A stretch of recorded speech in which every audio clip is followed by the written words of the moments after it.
up, it's showtime. Showtime. Guess who's back again? Oh, they don't know. Oh, they don't know. I bet they know as soon as we walk in. I'm wearing Cuban. What is going on, everyone? My name is Matt. Welcome back to 3 and Out. On today's podcast, it's the middle of the week, so it is not time for the midweek mix. So on this midweek mix, what I'm going to do is I'm going to give you the results from my picks in the college football and the NFL from this prior weekend. Let you know how I did straight up against the spread. What were my best picks? Where did I go wrong? Also, being it's the middle of the week, I always give you my top 10 NFL power rankings going into this next week of games. And finally, what I'm going to do is I'm going to give you the best games in college football and the NFL heading into this weekend. All right, everyone, in today's first segment, what I am going to do is I'm going to go over my picks from the college football weekend that just was, also my NFL picks, kind of give you an idea where I finished and where I'm at so far since we started doing this 2 weeks ago. See if you use me for your betting, gambling life there. So first off, I want to start off with college football. Now, in college football, I went 7-3 straight up, which I think is pretty good. 7-3 straight up out of 10 games, 70%. I like those odds. Against the spread, I was 5-5. So I didn't get the right results there that I wanted, but overall, I think it was a pretty successful college football weekend for me. So in the last 2 weeks since we started doing this, I'm 14-6 straight up and 12-8 against the spread. So I have winning records in both. So if you're out there listening to me and you're a gambler, maybe listen to my Football Friday podcast tomorrow where my picks are at. Maybe you'll win a little bit of money. You can share a little bit of that with me. And don't listen to my NFL picks, though. So in the NFL this weekend, I went 8-6 straight up, 7-6-1 against the spread. So my totals so far in the last 2 weeks are I'm 13-14 straight up, and I'm 12-14-1 against the spread. So what I wanted to do is kind of review my ups and my downs. So in this segment, I like to call where I was right and where I was wrong. So where I was right, Oklahoma. Oklahoma were 14.5-point favorites. So I knew they were going to win this game. Kansas State made it real interesting for me, but I knew they were going to keep it within 2 touchdowns. Now, Kansas State, again, almost went out and won that, and they only lost by 7. Easy cover for me, so I won with picking Oklahoma straight up, and I won with picking Kansas State to keep it within 14.5 points. So that's a win-win chicken dinner right there. Also, Georgia Tech, I thought that spread was just awful for Wake. I mean, the Wake is a good team, but Georgia Tech's on a flying high right now. Only 5.5-point favorites there. I knew they were going to win that game and win it big, which they did, and it got the cover with the win straight up and the win versus the spread. And finally, one of my better picks, Washington State. A lot of people are down on them. I don't understand. They lost the game. Yes, they're a very talented team, but they were only 10-point favorites at home, coming off a loss. They're still a top 15 team, and Colorado is a average Power 5 team. So I just didn't think that. I thought this was going to be a 3-4 touchdown game. It ended up being 28-0. They covered the 10 points easy, so I was right there. Now we're going into where the bad news is, and I'm going to somber my voice down a little bit here. I am now forbidden to pick 9.5-point favorites in the Big Ten. Never allowed to do it again. And also, I'm never picking anything with Michigan in it. So where I was wrong, Michigan. Michigan. They were 9.5-point underdogs this weekend. Penn State was really good. I just thought their offensive line wasn't going to be able to handle a stout Michigan defense. Boy, was I wrong. Barkley and McSwirly are very talented. Very important game coming up this weekend. We'll get into that tomorrow's podcast. Michigan, man, I can't even say their name or say the name of that school without just being shaking in my head. They lost 42-13, so my 9.5 points didn't matter. Also, in the 9.5-point Big Ten, me picking badly there, Purdue had Rutgers. Rutgers, I know, is an improving team, and they've been on the upswing now winning 2 games in a row in the Big Ten. But Purdue's played so well all year. I just didn't see this happening. I thought Purdue was going to win 2-3 touchdowns. They had a 9.5. They were 9.5-point favorites. Lost 14-12. So again, I'm not allowed to pick 9.5 point Big Ten spreads ever again. And then finally, man, I know I'm a Notre Dame hater. Like, I'm not a big Notre Dame traditionalist. I'm an Irish Catholic, but I just do not like Notre Dame for some reason. So I'm a little jaded when I do their picks because I don't really care if they win or lose. But man, did I see USC coming in there and walloping them. They got 3.5 points too. They were 3.5 point dogs there. I just took that. It's too good to be true.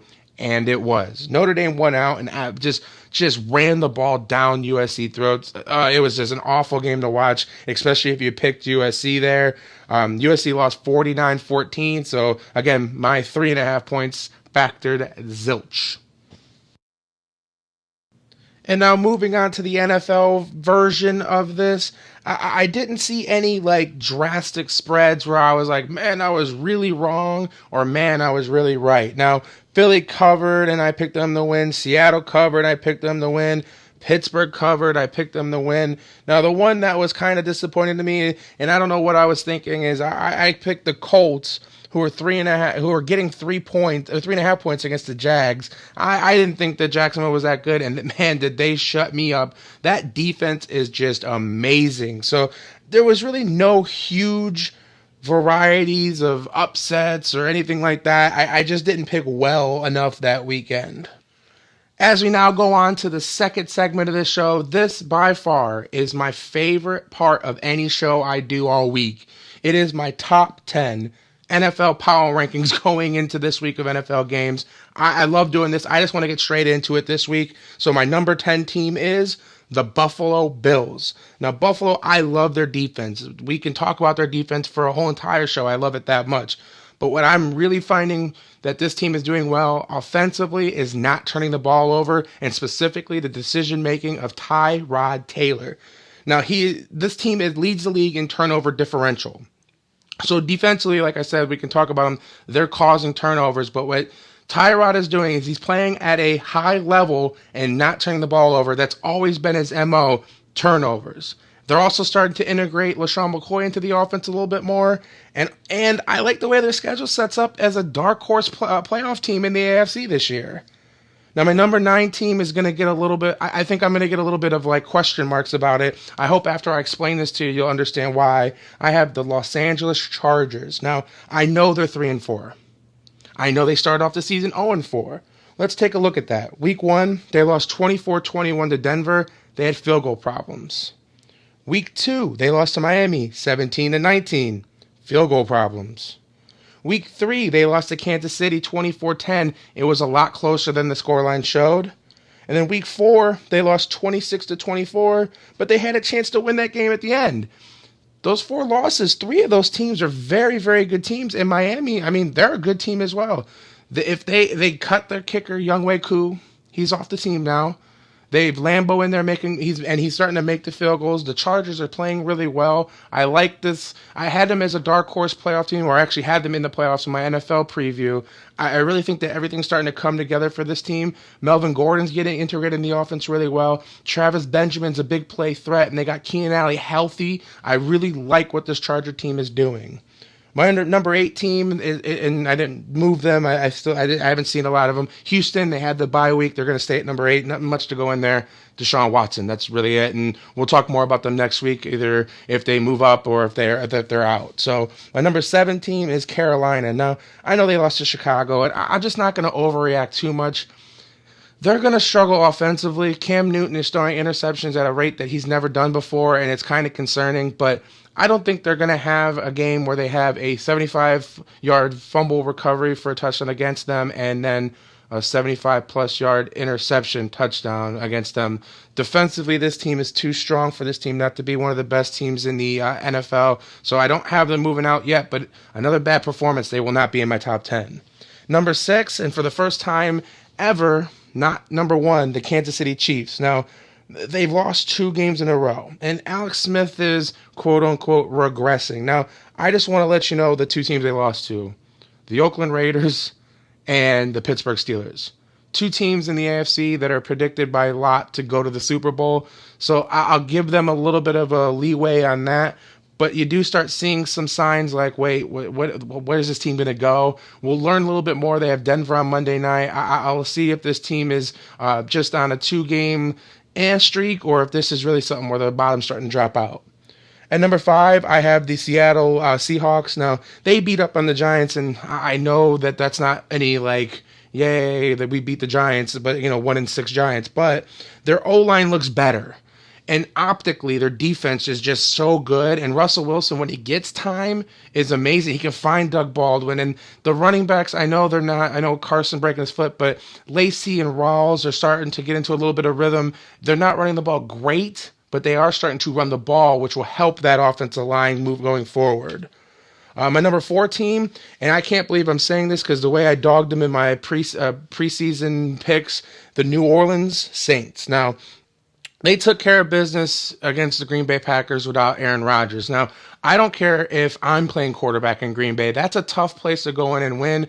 Defensively, this team reminds me again of the team that won the Super Bowl a few years ago. They're creating turnovers. They're giving up a lot of yards, but they're stopping teams from scoring. And that's very important because you can give up all the yards you want, but it's all about the end of the game, the final score. And offensively, this team has weapons upon weapons again. It's a very scary team moving forward. My number 3 team is the New England Patriots. Now, they truly 100% utterly dominated Atlanta. Atlanta hasn't looked the greatest, but they looked really bad. Defensively, the Pats are starting to come around, and Brady does what Brady do. It's kind of funny because we do this every year with the Patriots. We think that this is where the bottom's going to fall. It's similar to like the San Antonio Spurs in the NBA. We're like, well, this can't keep going. They're gonna fall now. And then 3, 4, 5 weeks into the season, they're like, oh, we finally are seeing it. And then next thing you know, they hit this gear that nobody else can play at, and that's what New England's starting to do. They're integrating Brandon Cooks to the offense. Defensively, they're starting to become more of a team that they're playing a lot more zone. They were trying to play man early. It didn't work. Now they're going back into their roots and playing a lot more zone, not giving up the big plays, keeping everything in front of them, and making teams go out and beat them and not beating themselves. So that's my number 3 team. Number 2, I have the Philadelphia Eagles. Wentz right now might be the MVP of the league. He's playing at a level that's very well, and he is making sure that teams that passed up on him remember that. Now, losing their left tackle Peters for the season will hurt this team. Last year, when Lane Johnson left due to suspension, the offensive line wasn't good enough, and Wentz isn't the best right now directing offensive lines and sliding protections, and if that can come back to hurt them, that's one thing that can come back and hurt this Philadelphia team. But defensively, they're playing really good. I'm still not sold 100% on this team, but right now, they deserve to be the number 2 team in my NFL power rankings. And finally, my number 1 team, and I'm really high on this team right now, the Pittsburgh Steelers. Now, even with the players complaining and everything going on, this team is in a groove. This is simple. Hand the ball off to Le'Veon Bell 15 times, throw the ball and get 5 catches for Antonio Brown. They're unbeatable. In fact, this year, if Le'Veon Bell gets 15 rushes, they're 4-0.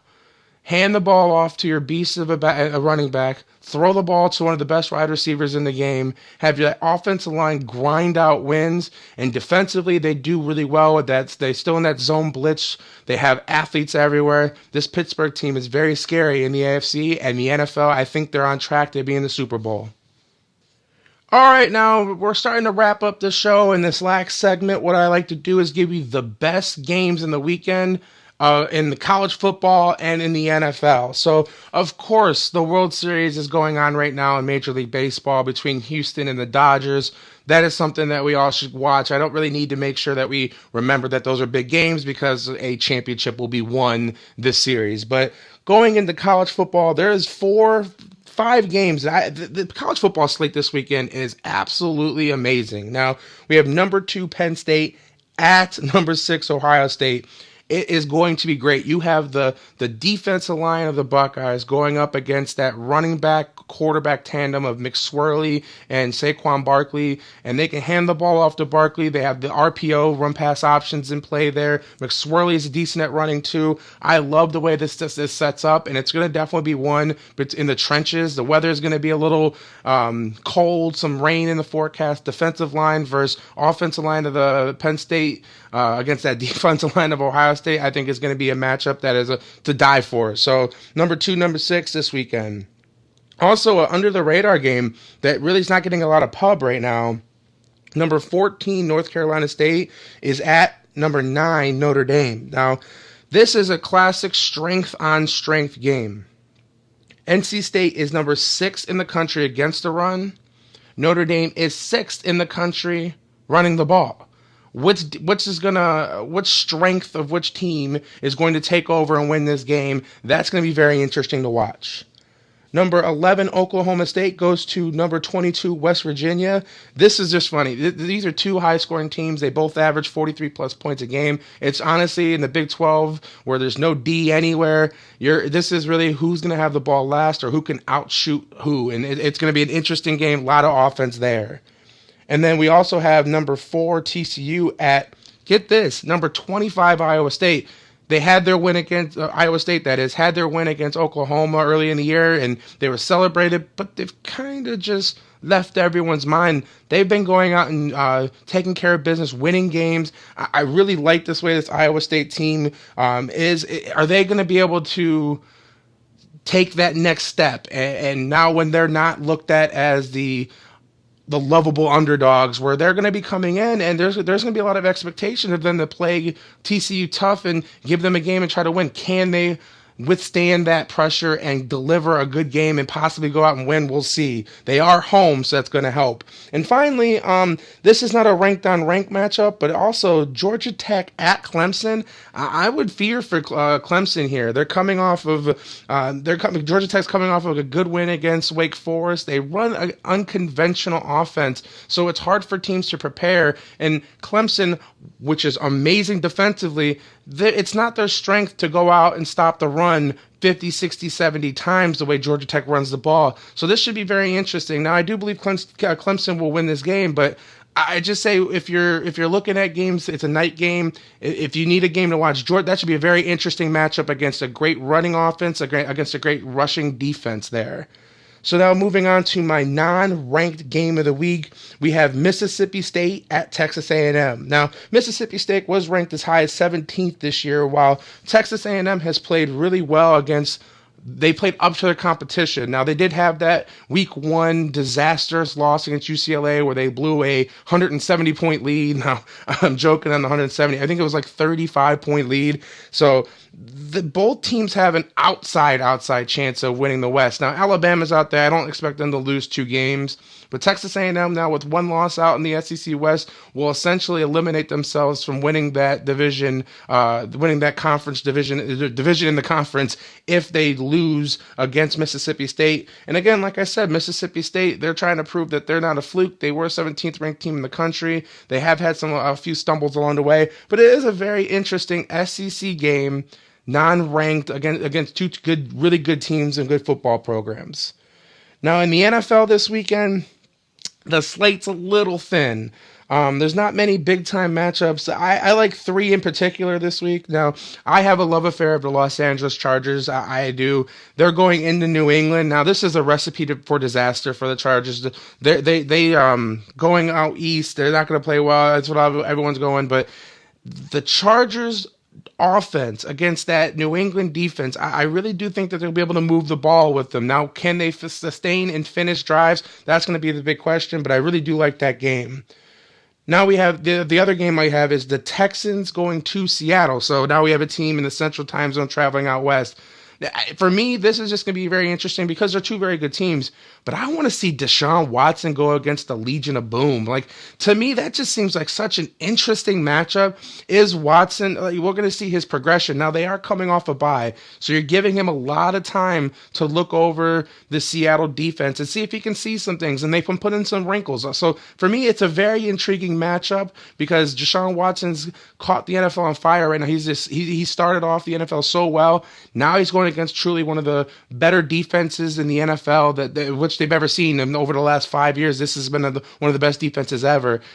It's a very intriguing matchup for me to take a look at. And then finally, the Monday night game, Broncos at Kansas City. Not much to go. You don't need to go much into detail with this. It's a big NFC West matchup there. I like the Broncos defense going up against that Kansas City offense. I really want to see some intriguing battles there.